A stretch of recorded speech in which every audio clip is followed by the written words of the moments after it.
कथेचं नाव पराभव. लेखक सर्वोत्तम सताळकर. समर्थ महाराष्ट्र पक्ष या महाराष्ट्रातील प्रादेशिक पक्षाचे महत्त्वाचे नेते आणि राज्याच्या सध्याच्या सरकारातले शिक्षण आणि सांस्कृतिक खात्याचे मंत्री श्रीदत्त पराडकर आपल्या वातानुकूलित चेंबरमध्ये बसले होते. तसे ते रूटीन म्हणून आपल्या खात्याच्या फायली बघत होते, पण त्यांचे कान मात्र एका महत्त्वाच्या कॉलची वाट पाहत होते. वेळ उलटून गेली आहे तरी अजून कॉल कसा आला नाही. पराडकरांच्या मनात हा प्रश्न उमटला आणि त्याच क्षणी त्यांचा मोबाईल वाजला. साहेब, मी भराडिया बोलतो आहे. बोला बिल्डर, काम झालं की नाही? साहेब, आत्ताच बोलणी फायनल करून आलो आहे. सर्व काही निश्चित झालं आहे. शेवटी सेवा सदन ट्रस्टने तुला जागा विकायचं कबूल केलं तर? साहेब, तुमची कृपा असल्यावर काय अशक्य आहे. पण काही म्हणा, या लोकांनी मला फार त्रास दिला. शहरातल्या मध्यवर्ती भागात भली मोठी जागा या लोकांनी अडवून धरली होती आणि तिथं काय चालवत होते तर अनाथ मुलामुलींची शाळा आणि आश्रम. मी त्यांना मार्केट रेटच्या 1.5 किंमत देऊ केली तरी साले ऐकायला तयारच नव्हते. म्हणून मी तुमच्याकडे आलो होतो. पण साहेब, तुम्ही अशी काय जादू केलीत? आता ते माझ्या सर्व अटी मान्य करायला तयार आहेत. अरे बाबा, सगळी गुपितं तुला सांगितली तर तूच माझ्या खुर्चीवर येऊन बसणार नाहीस का? तेव्हा हे सगळं राहू दे. आता मुद्द्याचं बोल. मला तू काय देणार आहेस? साहेब, तुमच्याकडं 10 पेट्या पाठवून देतो. भराडिया, आता नीट ऐक. पराडकरांचा आवाज कठीण झाला. तुझं एक मोठं काम मी केलेलं आहे, त्यामुळं 10 पेट्यात काही होणार नाही. मग काय हवं साहेब आपल्याला? भराडियानं संशयी स्वरात विचारलं. भागीदारी, पार्टनरशिप. तुझ्या या प्रोजेक्टमध्ये तू माझ्या पुतण्याला भागीदार करून घ्यायचंस. जो काही फायदा होईल तो अर्धा. साहेब, हे कसं काय शक्य आहे? आपल्या प्रोजेक्टमधला फायदा अचानक अर्ध्याने कमी झाल्याने भराडिया गर्भगळीत झाला. सगळं शक्य आहे आणि मी तुला फुकट फायदा द्यायला सांगत नाही आहे. मी सुद्धा तुझ्या बरोबरीनं गुंतवणूक करीन, मग तर झालं. पण साहेब, माझ्याकडं पैसा असताना मी कशाला भागीदार घेऊ? भराडिया काहीशा उसण्या अवसानाने म्हणाला. बघ बुवा, मी तुला एक चांगलं बिझनेस प्रपोजल दिलं आहे, तेही तुला जागा विकत घ्यायला मदत केल्यानंतर. तू आणि मी यात समान पैसा घालू आणि फायदा कमावू. अर्थात माझी जबरदस्ती नाही, पराडकर मानभावीपणे म्हणाले. अर्थात यानंतर मात्र या प्रोजेक्टमध्ये तुला माझं सहकार्य मिळणार नाही. उलट मग मला तुझा हा प्रोजेक्ट जनतेच्या आणि राज्याच्या दृष्टीने फायद्याचा आहे की नुकसानीचा हे बघावं लागेल. पराडकरांच्या बोलण्यातली गर्भित धमकी भराडियाने ओळखली. तसा तो फार खडूस आणि गुंड बिल्डर होता, पण सरकारशी टक्कर घेण्याचं सामर्थ्य आपल्यापाशी नाही. पराडकर आपल्या मागे सरकारी यंत्रणा तर लावतीलच, इतकंच नव्हे तर समर्थ महाराष्ट्र पक्षाचे कार्यकर्ते आपल्या मागे लावून धुडगूस घालतील, राडा करतील, हेही तो ओळखून होता. ठीक आहे साहेब, मला मान्य आहे. उद्या माझा पुतण्या उत्कर्ष याला भेट आणि तुम्ही दोघे कामाला लागा. पराडकरांनी फोन खाली ठेवला. चला, काम समाधानकारक झालं.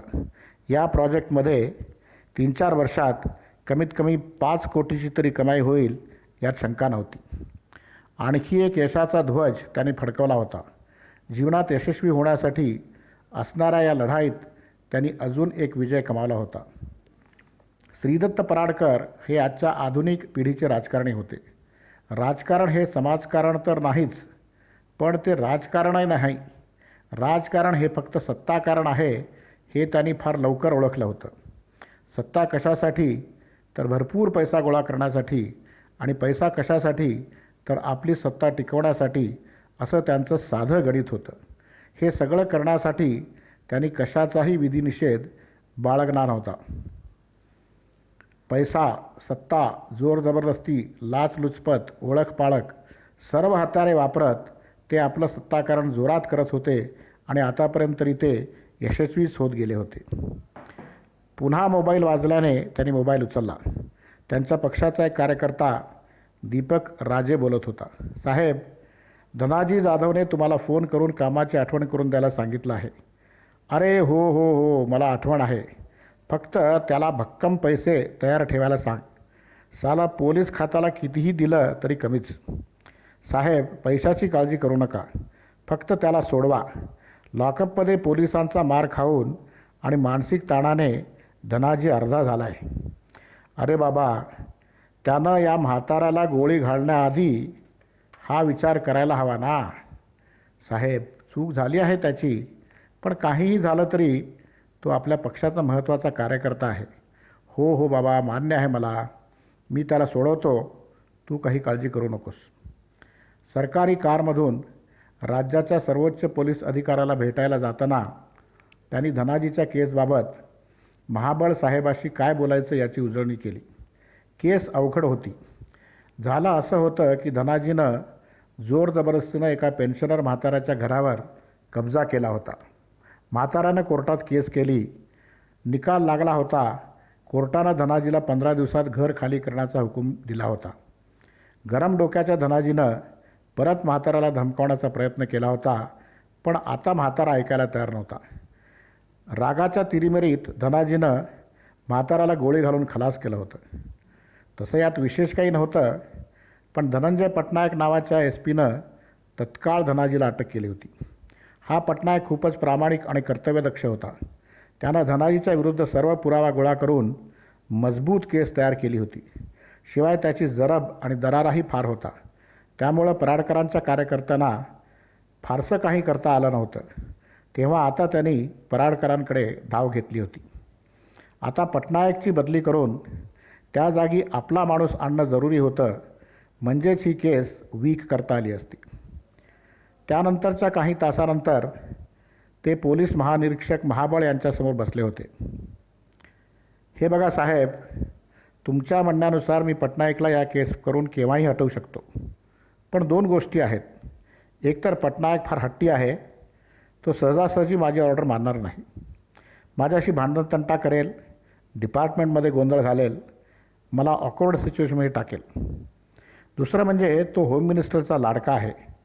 त्यामुळे मला जेव्हा होम मिनिस्टर विचारतील तेव्हा मी काय सांगू? सगळ्यात बेस्ट म्हणजे पटनायकनं निमूटपणे स्वतःहून ही केस सोडावी. हे जर जमवलं तुम्ही तर माझी काही हरकत नाही, महाबळ त्यांना सांगत होते. ठीक आहे, पटनायकला बोलवा. काही वेळातच धनंजय पटनायक पराडकरांच्या समोर होता. पैसा आणि धमकी यांना पटनायक झुकणार नव्हताच. त्यामुळे आता वेगळा मार्ग अवलंबणं जरुरी होतं. या पटनायक, आजकाल तुम्ही फार तडफेनं आणि कर्तव्यदक्षतेनं काम करता आहात असं ऐकलं. पटनायक चतुर होता. त्याला पराडकर का आलेत याचा अंदाज आला होता. तो ताठपणे म्हणाला, साहेब, ती माझी ड्युटी आहे. पटनायक, तुम्ही अतिशय प्रामाणिक आणि कार्यक्षम अधिकारी आहात हे मला माहीत आहे. अहो, पण तुमच्यासारख्या जिगरबाज ऑफिसरचा महाराष्ट्रासारख्या शांत राज्यात काय उपयोग आहे? तुमची खरी गरज आसाम किंवा जम्मू काश्मीरसारख्या धोकादायक प्रदेशात आहे. पटनायक काहीसा गडबडला. त्याला पराडकर पैशाचं आमिष दाखवतील किंवा धमकी देतील असं वाटलं होतं आणि त्यासाठी त्यांच्याशी झगडा करायला तो तयार होता. पण पराडकर इथं दुसरंच काहीतरी बोलत होते. नाही साहेब, मी महाराष्ट्रातच ठीक आहे, तो कसाबसा म्हणाला. नाही कसं? अहो, केंद्रातले होम सेक्रेटरी माझ्या ओळखीचेच आहेत. त्यांना सांगून मी महाराष्ट्रातल्या काही तडफदार आणि कार्यक्षम पोलीस अधिकाऱ्यांची गरज जम्मू काश्मीर आणि आसाम इथल्या दहशतवादाने ग्रस्त असलेल्या प्रदेशात आहे असं एक पत्र महाबळांना पाठवू शकतो. मग महाबळ त्या पत्राची दखल घेऊन तुम्हाला काश्मीर किंवा आसाममध्ये पाठवण्याची व्यवस्था करतील. काय महाबळ?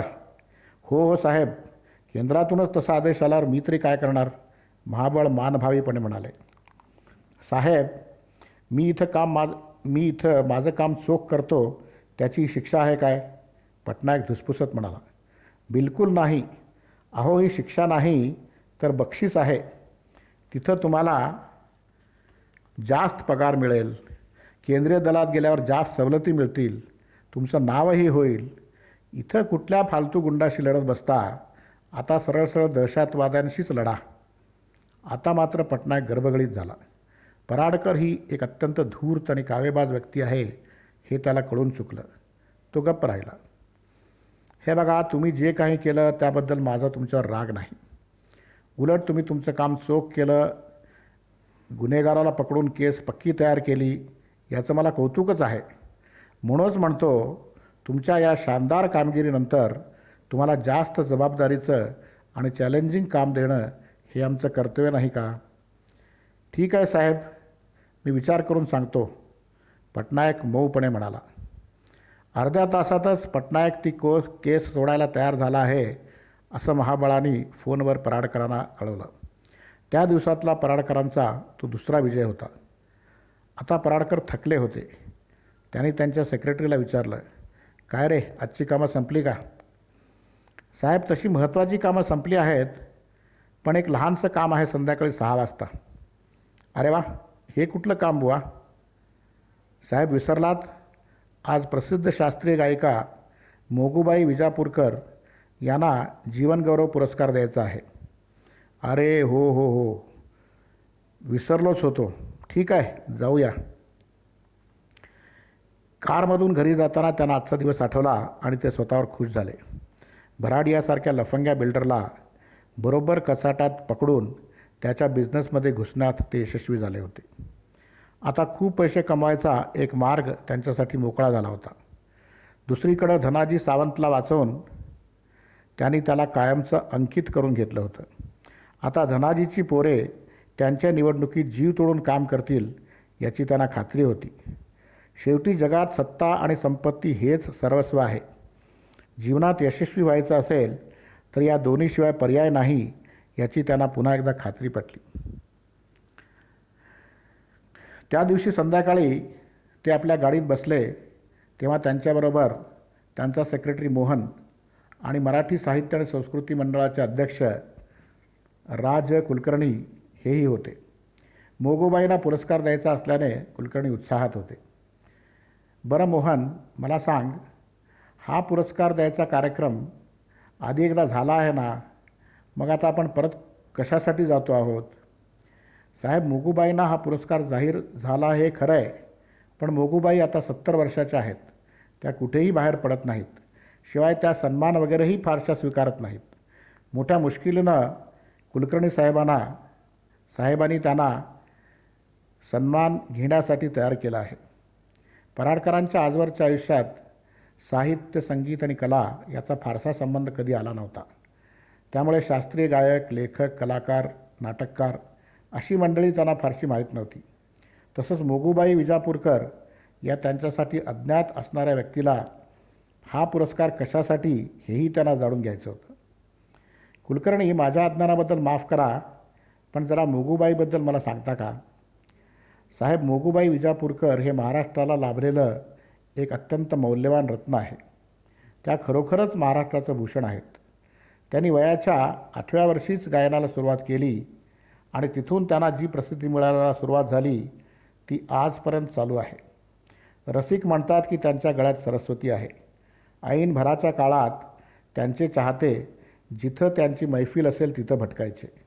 आजही काही जुनी जाणती मंडळी मोगूबाईच्या गायनाच्या आठवणीने गहिवरून जातात. पराडकर चकित झाले. हे काहीतरी वेगळंच त्यांच्यासमोर येत होतं. अहो, असं काय महात्म्य आहे त्या बाईमध्ये? साहेब, त्यांची संगीत साधना, त्यांच्या गळ्यातली जादू आणि त्यांचं स्वर्गीय गायन हे सारंच अलौकिक आहे. प्रत्येक राग गाताना त्या श्रोतांना एका वेगळ्याच विश्वात घेऊन जातात. त्यांचं गाणं ऐकताना माणूस मंत्रमुग्ध होतो साहेब. कुलकर्णी भरभरून बोलत होते. पराडकरांना त्यातलं एक अक्षरही समजलं नव्हतं, पण एका वेगळ्याच दुनियेचं दर्शन त्यांना होत होतं. मोगूबाई विजापूरकर या व्यक्तीमध्ये असं काय सामर्थ्य होतं की कुलकर्णी आणि तिच्यासारखे असंख्य लोक तिचे गुलाम झाले होते. अहो कुलकर्णी, या मोगूबाई विजापूरकर आहेत तरी कशा? अतिशय साध्या आहेत. 2 खोल्यांचं त्यांचं लहानसं घर आहे, तेही आता पडीक अवस्थेला आलेलं आहे. त्या दिसायला अतिशय सामान्य आहेत. कृश अंककाठी आणि वय झालेलं सामान्य व्यक्तिमत्व आहे त्यांचं. पण साहेब, काय त्या बाईची संगीत साधना. सुरुवातीला त्या 12-12 तास रियाज करायच्या. आजही इतकं वय झालं तरी त्या 3-4 तास रियाज केल्याशिवाय राहत नाहीत. बरं बरं राहू द्या, नाहीतरी आता भेटायचंच आहे त्यांना. कुलकर्णी असेच बोलत राहतील या भीतीने त्यांना झटकलं. कुणाला कशा गोष्टीचं कौतुक असेल आणि कुणी कशासाठी वेडा होईल याचा काही नेम नाही, असा विचार त्यांच्या मनाला पुन्हा चकित करून गेला. कुलकर्णी, आता आपण कुठं चाललो आहोत? त्यांच्या घरी. कुलकर्णी काहीसे भानावर आले, पण ते काही बोलण्याआधीच त्यांचा सेक्रेटरी मोहन म्हणाला, साहेब, आपण सध्या त्यांच्या एका स्नेहाच्या घरी चाललो आहोत. तिथं त्यांची गाण्याची मैफिल आहे. आपण त्या स्नेहाच्या घरी काही वेळ बसू आणि त्याच कार्यक्रमात त्यांना पुरस्कार देऊन येऊ. बघा बुवा कसं काय करता ते. या सगळ्या अगम्य प्रकाराचा काहीच बोध होत नसल्यानं त्यांनी मोहनला सांगितलं. अचानक पराडकरांचा मोबाईल वाजला. त्यांनी फोनवर बोलायला सुरुवात केली. उद्योगपती संजीव अग्रवाल फोनवर होता. त्याला केमिकल फॅक्टरीचं लायसन्स हवं होतं. आपल्या आवडत्या दुनियेत आल्यानं पराडकर खुश होऊन गेले आणि अग्रवालशी बोलण्यात ते रमून गेले. काही वेळानंतर ते मोगूबाईच्या समारंभाच्या स्थळी आले. हे काहीसं बऱ्यापैकी घर होतं. घराच्या मोठ्या हॉलमध्ये जवळजवळ 200 लोक बसले होते. हॉलच्या एका कोपऱ्यात छोटंसं स्टेज होतं. प्लास्टिकच्या खुर्च्यावर लोक बसले होते. मागच्या बाजूला काही लोक उभेही होते. हॉलमध्ये काहीसं उकडत होतं. काही श्रोते म्हातारे तर काही मध्यमवयीन होते. साहेब, पाहिलंत का? मोगूबाई स्वतः गायला बसल्या आहेत. पराडकरांनी समोर पाहिलं. एक अतिशय म्हाताऱ्या, कृश आणि अशक्त बाई तंबोराच्या तारा जुळीत बसल्या होत्या.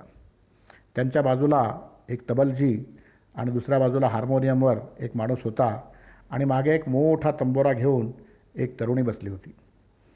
सर्व लोक शांतपणे पण कानात प्राण आणून गायनाच्या सुरुवातीची वाट पाहत होते. हे सर्व मोगूबाईचे निस्सीम चाहते होते आणि त्यांना त्यांचा एकही सूर चुकवायचा नव्हता. अचानक घरचे मालक पळत पळत आले. त्यांनी पराडकर, मोहन आणि कुलकर्णीची समोरच्या रांगेत बसायची व्यवस्था केली. पराडकरांनी कुलकर्णींना सांगितलं, हे बघा, लवकर आपला पुरस्कार प्रदानाचा कार्यक्रम संपवून टाका. आपण फक्त 10-15 मिनटात त्यांना पुरस्कार देऊन परत जाऊया. मला अजून बरीच कामं आहेत. कुलकर्णी पळत पळत स्टेजकडे गेले. स्टेजच्या जवळच असल्याने पराडकरांना त्या दोघातलं बोलणं स्पष्ट ऐकू येत होतं. अक्का, मंत्री आले आहेत तुम्हाला बक्षीस द्यायला. एक मानपत्र आणि 50,000चं चेक देणार आहेत. हे बघ कुलकर्णी, मी आता सूर जुळवते आहे. आता काही मी उठणार नाही. त्यांना थोडंसं थांबायला सांग. अक्का, ते मोठे मंत्री आहेत, त्यांना दुसरी कामं आहेत. अरे बाबा, ते खूप मोठे मंत्री असतील, पण सध्या या मैफिलीतली सगळ्यात मोठी मंत्री मीच आहे. जा. मोगूबाईंनी कुलकर्णींना जवळजवळ झटकूनच टाकलं. पराडकरांनी सगळं बोलणं ऐकलं. मोगूबाईंनी आपल्याला काहीच महत्त्व दिलं नाही, आपल्याकडे दुर्लक्ष केलं हे त्यांना खटकलं, पण तरीही ते तसेच खुर्चीवर बसले. मग जवळजवळ 15 मिनिटे मोगूबाई सूर लावीत बसल्या. इकडे पराडकर अस्वस्थ झाले. एकतर त्यांचा अमूल्य वेळ जात होता, शिवाय त्यांच्या मनात उपेक्षेचीही भावना होती. त्यांनी मोहनला बोलावलं. परत एकदा त्यांना सांग रे, आणि हे बघ, त्या कुलकर्णीसारखं मिळमिळीत शब्दात नको, स्पष्ट आणि कडक शब्दात सांग. मोहन परत मोगूबाईकडे गेला. मॅडम, आम्ही महत्त्वाच्या सरकारी कामासाठी आलो आहोत. साहेबांना वेळ नाही. आम्ही येथे फक्त तुमचा मान राखण्यासाठी आलो आहोत. खरं तर हा सन्मान तुम्ही तेथे येऊन घ्यायला हवा होता. तेव्हा आता तुम्ही गाणं थांबवा. मी तुम्हाला खात्री देतो की 10-15 मिनटात आम्ही आमचा पुरस्कार देऊन परत जातो.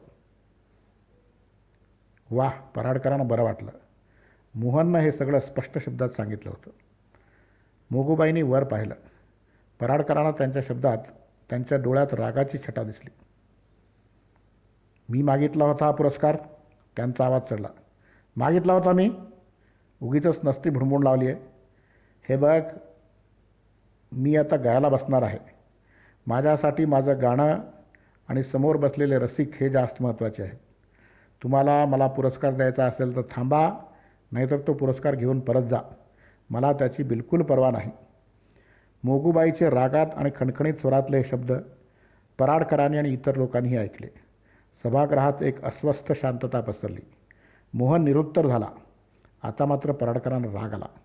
ज्या पुरस्कारासाठी बाकीच्या लोकांनी त्यांच्याकडे भीक मागितली होती त्याला ही बाई कसपटा समान मानते. किती हट्टी आणि आडमुठी आहे ही म्हातारी.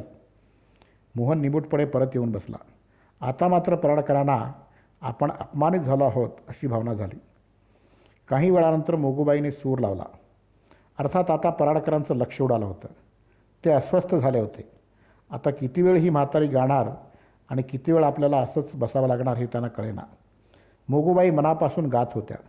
हळूहळू त्यांचं गाणं रंगात यायला लागलं होतं. समोर बसलेले रसिक माना डोलवायला लागले होते आणि बाकीच्या सगळ्यांची ब्रह्मानंदी टाळी लागली होती. अचानक पराडकरांचा मोबाईल जोरात वाजला. त्यांनी पाहिलं. पुन्हा अगरवाल फोनवर होता. त्यांनी फोनवर हळू आवाजात बोलायला सुरुवात केली. काय नाही रे, एका संगीत मैफिलीत बसलो आहे. ठीक आहे, मी आल्यावर तुला परत कॉल करतो. परत आपण बोलूया. अरे पण ते काम होईल की नाही ते आत्ताच कसं सांगू? त्याला फार जुगाड करावा लागेल बाबा. ठीक आहे ठीक आहे, मी पूर्ण प्रयत्न करीन. फक्त मी सांगितलेलं पैशाचं मात्र लक्षात ठेव. ठीक आहे, आता फोन खाली ठेव. आपण परत सविस्तर बोलूया. बाय. त्यांनी मोबाईल ऑफ केला. वर पाहिलं आणि ते अचानक स्तब्ध झाले. सगळीकडे शांत शांत होतं. गाणं थांबलं होतं. हॉलमधला प्रत्येकजण स्तब्ध होता. त्यांची नजर मोगूबाईकडे गेली आणि ते चकित झाले. मोगूबाईची नजर संतापाने आग ओकीत होती. मोगूबाईंनी अचानक तंबोरा सोडला. त्या उभ्या राहिल्या. त्यांच्या वयाला न शोभेशा चपळाईने त्या पराडकरांपाशी आल्या. सगळ्यांची नजर आता त्या दोघांवर होती. काय रे बाबा, इथं काय तमाशा वगैरे चालला आहे की काय? दिसत नाही इथं गायनाची मैफिल चालली आहे. अरे गाणं कळत नसेल तर कशाला आलास इथं? राज्याचा मंत्री झालास खरा, पण अजून मैफिलीत कसं वागावं याची तुला अक्कल आली नाही. चल निघून जा इथून. मला तुझ्याकडून पुरस्कार नको की काही नको. तुझ्यासारख्या माणसाकडून पुरस्कार घेणे म्हणजे अपमान आहे माझा. हॉलमध्ये प्रचंड शांतता पसरली. मोगूबाईने आपल्या खणखणीत आवाजात पराडकरांना जे फटकारलं ते सगळ्यांनी ऐकलं होतं. पराडकर स्तब्ध झाले होते. त्यांचा चेहरा अपमानाने काळा ठिक्कर पडला. कशीबशी काहीतरी वाक्य ते बोलले आणि हॉलमधून बाहेर पडले. मोहन आणि कुलकर्णी दोघेही धावत त्यांच्या मागे आले. अपमानाची आणि रागाची एक प्रचंड लहर पराडकरांच्या डोक्यात उसळली. त्यांना वाटलं की धनाजी सावंतच्या मुलांना सांगून या म्हातारीच्या घरावर दगडफेक करावी किंवा कॉर्पोरेशनच्या कमिशनरला सांगून या म्हातारीच्या घरावर बुलडोजर फिरवावा किंवा या म्हातारीवरच ट्रक घालून तिचाच थेट अपघात घडून आणावा. पराडकरांचा असा थेट अपमान आणि तोही एका यकश्चित व्यक्तीकडून असं आतापर्यंत कधीही घडलं नव्हतं. कुणी पराडकरांचा अपमान केला आणि त्यांनी तो निमूटपणे सोसला हे शक्यच नव्हतं. आपल्या प्रत्येक अपमानाचा त्यांनी बदला घेतला होता. आपले सर्व बळ, पैसा, सत्ता आणि सर्व साधन वापरून त्यांनी अशा प्रत्येकाला ठेचला होता. ही म्हातारी तर त्यांच्यासाठी किडामुंगी होती, पण तरीही तिने शक्तिमान अशा पराडकरांचा अपमान केला होता, थेट आणि सर्वाधिकच. हिचं काहीतरी करायलाच हवं. पण अचानक त्यांचा धीर खचल्यासारखा झाला. त्यांना मोगूबाईचं त्यांना फटकारतानाचं स्वरूप आठवलं. त्यावेळी मोगूबाईचे डोळे सात्विक संतापाची आग ओकीत होते. त्या डोळ्यातल्या त्या सात्विक संतापाच्या तेजात आपण भस्म होऊ की काय अशी भीती त्यांना काही क्षण वाटली होती. आणखी एक विचार त्यांच्या मनात आला. आपण मोगूबाईंना काय करू शकतो? आपण आपली सत्ता फक्त तेव्हाच वापरू शकतो जेव्हा आपण समोरच्या व्यक्तीला काहीतरी देऊ शकतो किंवा तिचं काहीतरी हिरावून घेऊ शकतो. मोगूबाईंना आपण काय देऊ शकतो किंवा तिचं काय हिरावून घेऊ शकतो? 70 वर्षाच्या या गायिकेला आता कशाची आशा असणार होती? तिला पैसा नको होता, मानसन्मान नको होता. तिला आता कशाचीच आशा नव्हती. ती अशा स्थानावर होती की पराडकरांसारख्या व्यक्ती तिला काहीही देऊ शकत नव्हत्या. तिच्याकडून काही हिरावून घेण्याचाही प्रश्न नव्हता. तिचा स्वर्गीय आवाज, तिची संगीत साधना आणि तिला मिळत असलेली रसिकांची दाद हे तर पराडकरांसारख्या 10 राजकारणांना हिरावून घेणं शक्य नव्हतं. बिल्डर भराडियाला त्यांनी आपली सत्ता वापरून खूप पैसे कमवायची संधी दिली होती. भराड या पैशाचा लोभी असल्याने त्याने पराडकरांपुढे शरणागती पत्करली होती. पोलीस अधिकारी पटनायक याला त्यांनी पुढे संकटात टाकण्याची आणि त्याचं करिअर खराब करण्याची धमकी दिली होती. पटनायकला त्यांची भीती वाटल्याने तो त्यांच्यापुढे झुकला होता. पण मोगूबाई विजापूरकर या गायिकेच्या बाबतीत मात्र हे सगळं शक्य नव्हतं. त्यांचा पैसा, त्यांची कुटील बुद्धी आणि त्यांची सत्ता हे सगळं या गायिकेच्या बाबतीत कुचकामी ठरलं होतं. आज पराडकरांचा पराभव झाला होता.